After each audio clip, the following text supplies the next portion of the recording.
Es realmente impresionante, por momentos es muy desalentador ver la mentalidad comunista, la mentalidad zurda que se va planteando en este gobierno y a su vez en los representantes de los que votaron a este gobierno, porque todo el tiempo están hablando de un Estado que subsidie, que banque, que pague, y resulta que el Estado somos todos nosotros.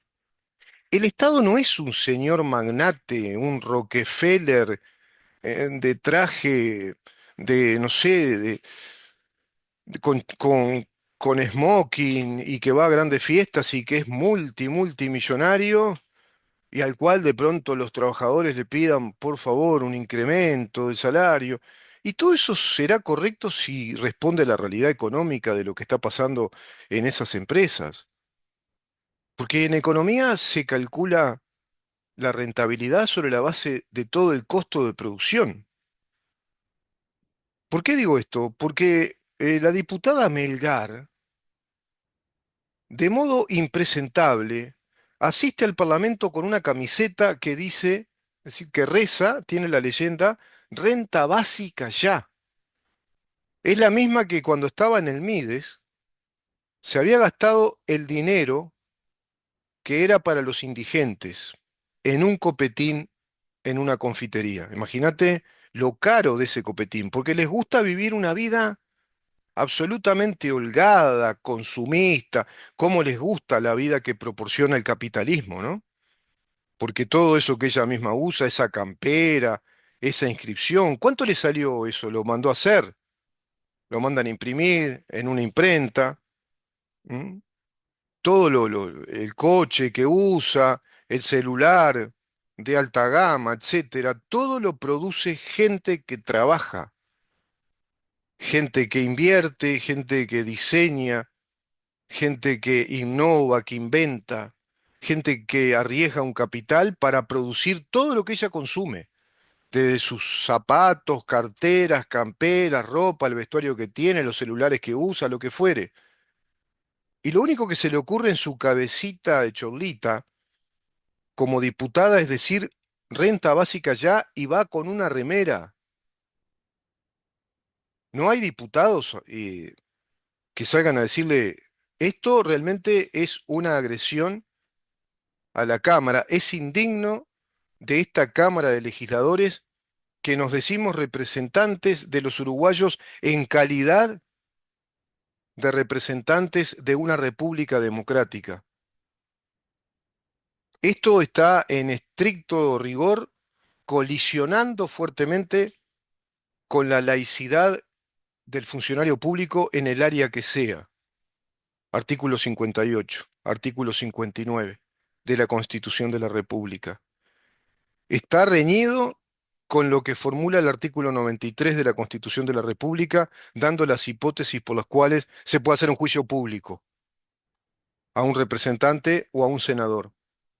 Porque esta leyenda no obedece a una propuesta económica desde el punto de vista teórico y técnico de la economía. Es una leyenda, una manifestación ideológica. Es una ideología dentro de la economía.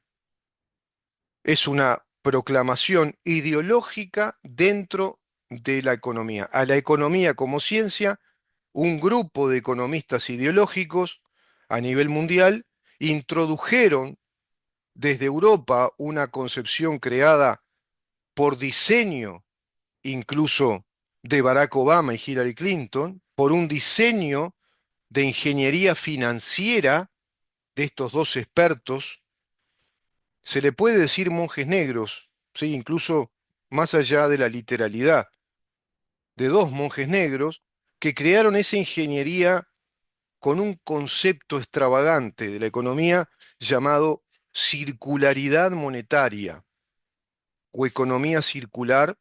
Quiere decir que ellos plantean que a través de la inyección económica a un grupo importante de personas que no tienen trabajo, se les pueden otorgar créditos blandos, por un lado, para el consumo, o directamente establecer una renta básica universal. Lo formularon, lo escribieron, es de una connotación ideológica muy clara, obedece al principio doctrinario marxista de la distribución de las riquezas, es uno de los conceptos, distribución de las riquezas, para crear una especie de circularidad del consumo en la economía.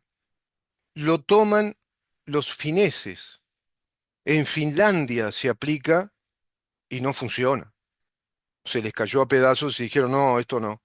No soy solamente otros cabezas de chorlito pueden pensar que eso va a funcionar.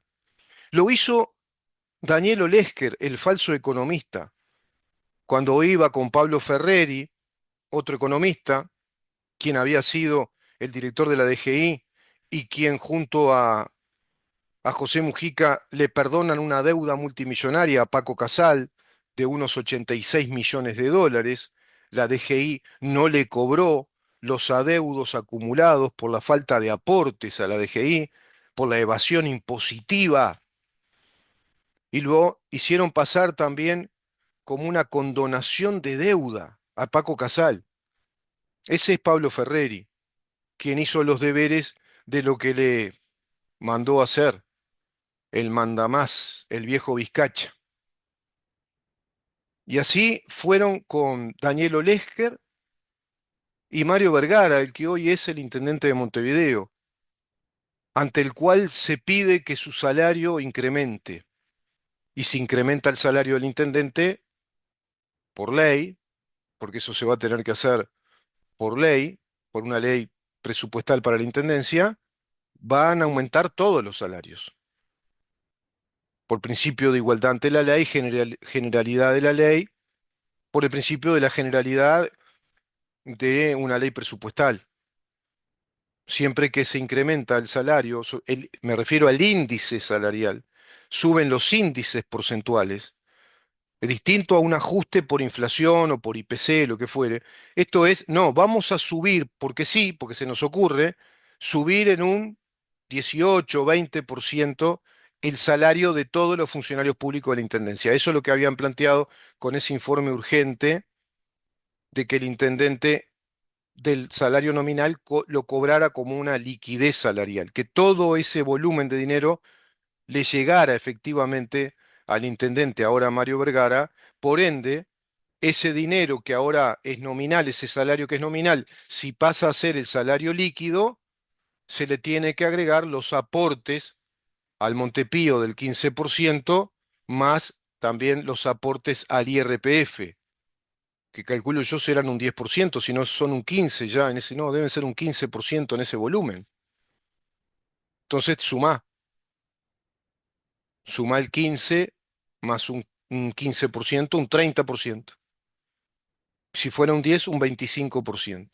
Entonces, todos los funcionarios públicos, los 12.000 zánganos a los que les pagamos todos los meses en Montevideo para que no hagan nada, van a cobrar un salario de 30% más. Van a tener un 30% más de salario. Por otro lado, en Uruguay se fueron cantidad de empresas porque dicen que están muy violentadas, están en conflicto con sindicatos conflictivos del PCNT, Partido Comunista. Así se fue la empresa de ensamblados de partes de coches, se fue, está en Paraguay y en Argentina ya trabajando. Perdimos ahí una empresa que más o menos empleaba a 1.200 empleados. Yasaki creo que se llamaba. Ya Yasaki ya no está más, ya la sacaron. Y así varios laboratorios que se fueron, otras que se van yendo y ya no se informa más nada. Resulta que esos tres personajillos iban a hablar con el expresidente de la República, Cusquito de la calle Pou, para decirle que no siga por ese lado de la libertad responsable, de que se cuide el aspecto sanitario, pero que la gente tenga la libertad de ambulatoria y la libertad de trabajar y que las empresas sigan funcionando, sino que se planteara una cuarentena obligatoria. Cuando se plantea una cuarentena obligatoria en pandemia, no sabés por cuánto tiempo. En Argentina, 9 meses consecutivos, prácticamente un año, 9 meses consecutivos de parálisis total de la actividad empresarial, comercial, industrial, por esa cuarentena obligatoria, que apenas admitía algunas actividades que son sumamente necesarias para que el Estado funcione, pero derrumbaron, bueno, contextos muy importantes de producción y de negocios. Provocaron más recesión, provocaron un colapso económico que llevó a Argentina a los niveles en los que está y que este nuevo gobierno de Milei está sacando las castañas del fuego gobierno al que le hacen la guerra. Estas personas planteaban lo mismo.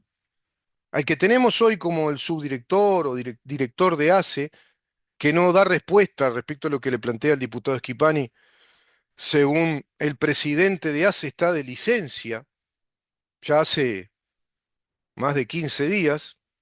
No está el presidente de ACE. Qué raro, el presidente de ACE no está cuando dice Olesker que ACE está colapsando. Que todo es mentira, ¿no?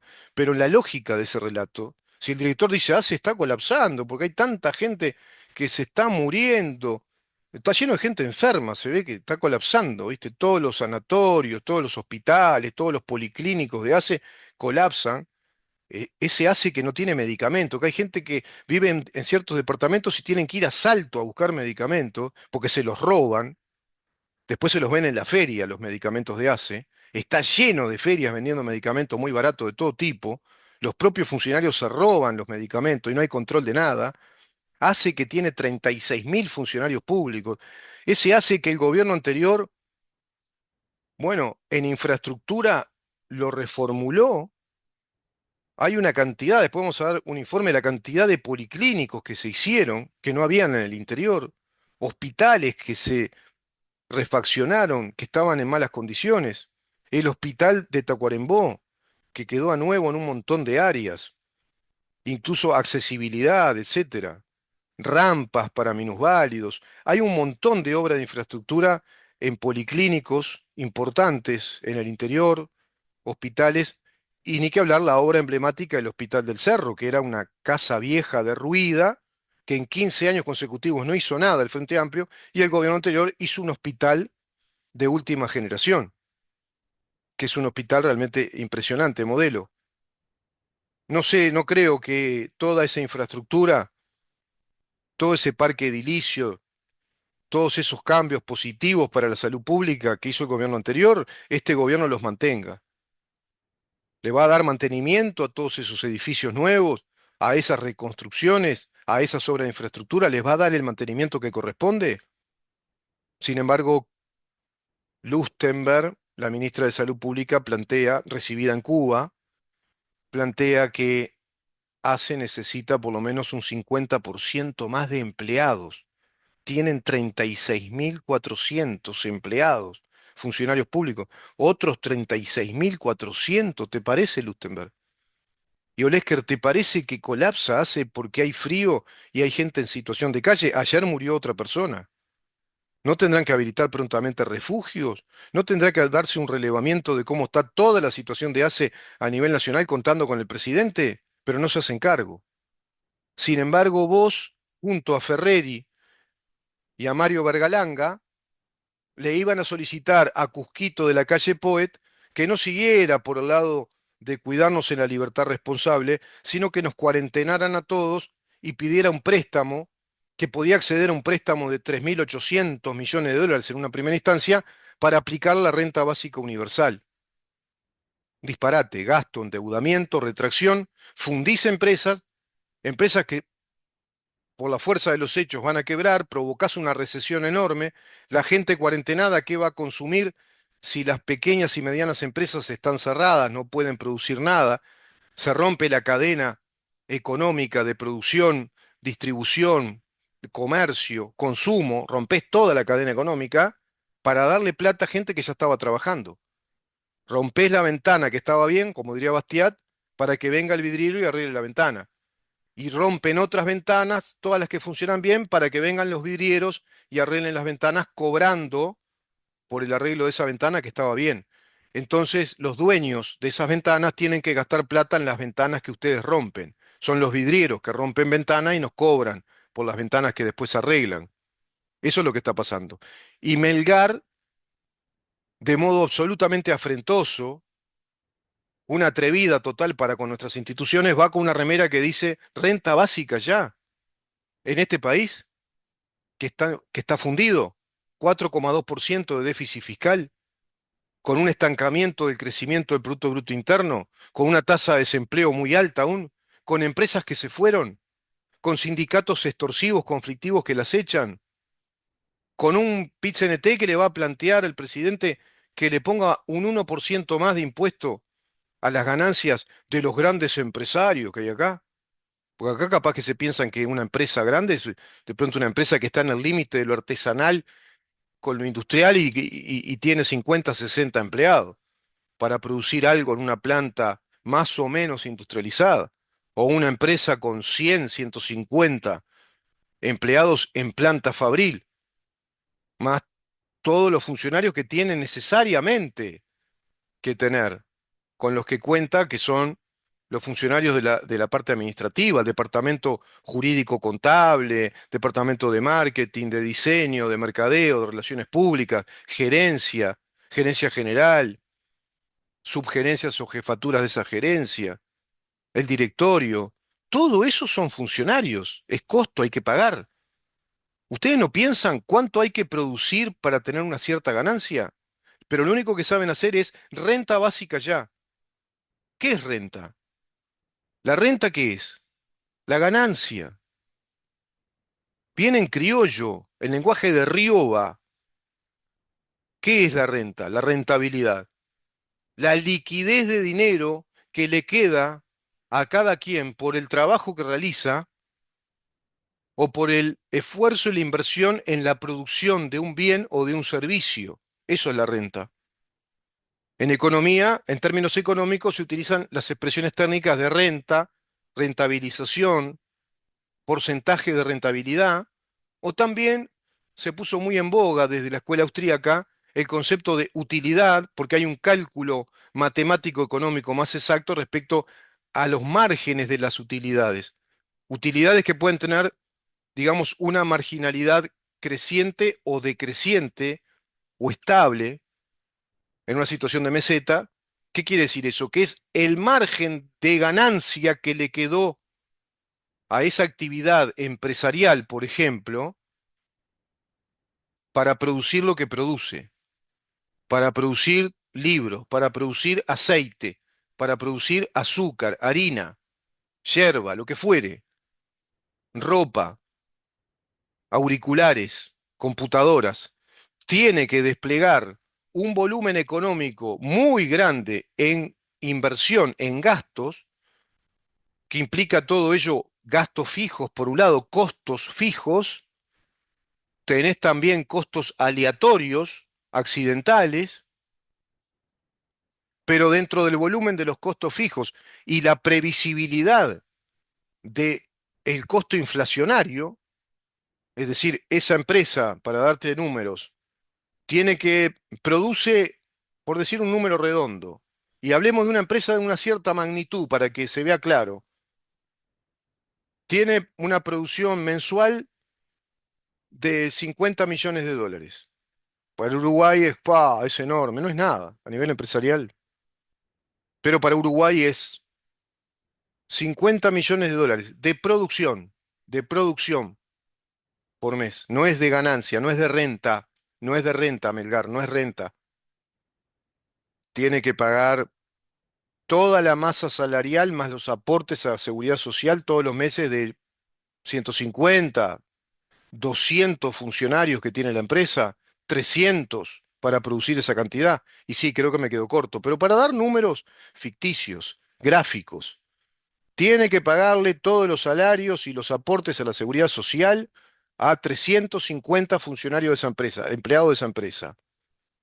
Tiene que pagar todos los meses los insumos fijos que son necesarios para que funcione la producción de ese producto en esa empresa. La luz, el agua, internet, telefonía.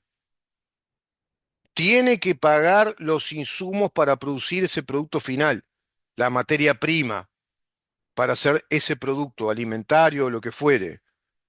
Si es ropa, las telas que tiene que comprar, las tinturas que tiene que comprar. Si es para hacer un producto alimenticio, imagínate, el aceite, azúcar, harina, especias, leudantes, etcétera, todo lo que tiene que comprar de materia prima.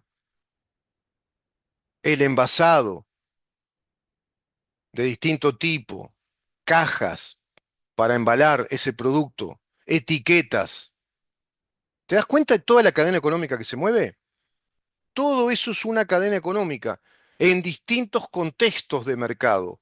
Tenés un mercado de la producción, tenés oferta y demanda, clientes, y tenés ofertantes, vendedores de insumos para la producción, materia prima, maquinaria, piezas para maquinaria, insumos intermedios se le llama eso, piezas, componentes que necesitan esas maquinarias, tolvas, cintas transportadoras, los motores de las cintas transportadoras, el aire acondicionado, para que estén en buenas condiciones las personas y las mercaderías. ¿Usted te das cuenta de la cantidad de gastos que hay para montar una empresa? Y esos gastos son fijos, son costos fijos.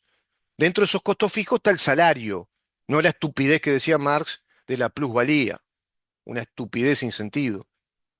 Y como ustedes no saben nada de economía, no tienen ni idea, hablan estas estupideces en un país que está derruido, en un contexto complicadísimo, con sindicatos extorsivos, con un Zunca que roba plata, un Zunca que tiene plenos poderes para desarrollar políticas públicas de inversión en cooperativas de viviendas, en obra pública, y realiza viviendas por todos lados para obtener ganancias a través de los planes de financiación que obtiene y a través de la financiación que obtiene de las cuotas de los afiliados asociados a esa cooperativa para obtener su casa, por ejemplo, más las financiaciones, el régimen de financiación a través del BROU, las tarjetas que tienen personales los líderes del Zunca, todo eso que hoy está en una causa penal, en una investigación penal ya con 3 condenados, más de 15 imputados, apuntando todo al Partido Comunista de Uruguay, a Óscar Andrade y Daniel Diverio,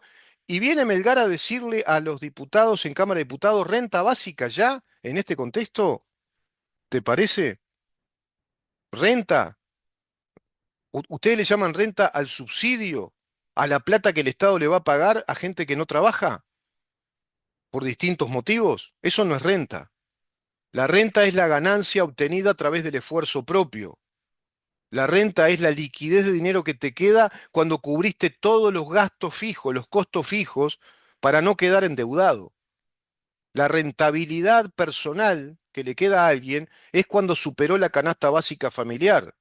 Es el margen de utilidad de todos los costos que cubre si sobra un dinero, si quedó un dinero que sobra cubriendo todos los costos, ese es el margen de ganancia. De ese salario de personas que ganan 46.000, 52.000 pesos en la actividad privada, 38.000 pesos, porque no se gana mucho más. Los más acreditados, los más profesionales, los más encumbrados, los más preparados, de pronto están en 72, 76.000 pesos de salario nominal. Y ustedes, zánganos, que están cobrando cientos de miles de pesos, no se dedican a hacer nada, ni a pensar nada, ni a estudiar nada. ¿No hay diputados que salgan a decir esto y planteen esto ante la opinión pública y digan, no, esto no puede seguir, esto merece un juicio público, es indigno de la Cámara, que vengan con leyendas que son ideológicas, doctrinarias? Es una falta de respeto en un país con gente que nos dicen por un lado que tiene hambre, que se está muriendo de hambre, gente en situación de calle. Sale a mentir el falso economista que hace está que colapsa, pero su presidente está de licencia. Montón de integrantes del gobierno que apenas vino este gobierno se fueron para Europa. Los sindicatos que extorsionan al presidente para que se cobre un 1% más a las ganancias de las 300 empresas que les quedan a Uruguay. Empresas que se fueron, extorsionadas por los sindicatos. Hablan de incrementar el salario de los funcionarios públicos de la Intendencia de Montevideo. Vergara dice que van a cumplir con los planes prontamente porque ahora sí van a contar con dinero del Poder Ejecutivo. Claro, ahora el Poder Ejecutivo le va a dar guita. Y seguramente van a hacer toda esta campaña que ya empezó para que se dé un incremento del salario de todos los funcionarios públicos de la Intendencia. Van a apoyar y van a presionar todos, y seguro que en la Junta Departamental los ediles van a apoyar todo, incluso los de la oposición, que creo que tienen un poquito más de la tercera parte de la Junta Departamental, van a apoyar ese incremento también. Entonces eso se traslada a mucho costo para todos los montevideanos y por ende, por propiedad transitiva, más costo para todo el Uruguay, más endeudamiento, en una intendencia que está endeudada, que todos los días pierde 900.000 dólares, que gasta en 5 años 130 millones de dólares en TV Ciudad, pero que no hace nada, ¿no? Las calles hechas pelota, los edificios todos venidos abajo, descuidados, sucios, la propia intendencia está totalmente sucia, es un contrasentido. Pero Melgar va al Parlamento con una remera, no sé, no sé, se creerá que es crack, ¿viste? Que es canchera, renta básica ya. Pedísela a tu partido, que te cobra, ¿cuánto te cobra de lo que ganás? Pedísela al patrón, a tu patrón que te saca el 35% de lo que estás ganando como diputada. Renta básica. ¿Y te parece que es renta que el Estado le pague a gente que no trabaja? ¿Y te parece que el Estado esa plata de dónde la saca? ¿De los árboles? ¿Es Harry Potter, hace magia y saca plata? No, la saca de todos nosotros, porque el Estado somos todos nosotros. El Estado es una abstracción, una entelequia, es una tecnología conceptual concebida por científicos del derecho y de la teoría del Estado. No es necesario ser economista, ni ser jurista, ni ser abogado, ni para tener estas ideas básicas a nivel de un diputado. ¿No hay un diputado que estudie un poquito esto? Dejemos a los economistas, a los juristas que se dediquen a cosas más importantes. A los académicos científicos se dediquen a cosas más importantes. Pero para esto, si sos diputado, si sos senador, diputada, lo que fuere, comunicador, como mi caso, tenés que saberlo. Si no, no podemos hablar de nada. Estamos hablando de cualquier cosa. Está en la tapa del libro, es algo básico lo que estoy diciendo. No, no tenés que ser economista para saber esto. Sentido común, experiencia, un poco de estudio, lectura atenta, observar, decir, ah, mirá cómo funciona la economía. Observá, estudiá, mirá documentales serios sobre estos temas, cómo se va desarrollando a través de la historia, la actividad empresarial, industrial, por qué hubo revoluciones tecnológicas. ¿Tan difíciles? Pero claro, yo me olvido, viste, Maxi, que estamos en, claro, estamos en la damajuana de 3,5 litros de vino lija.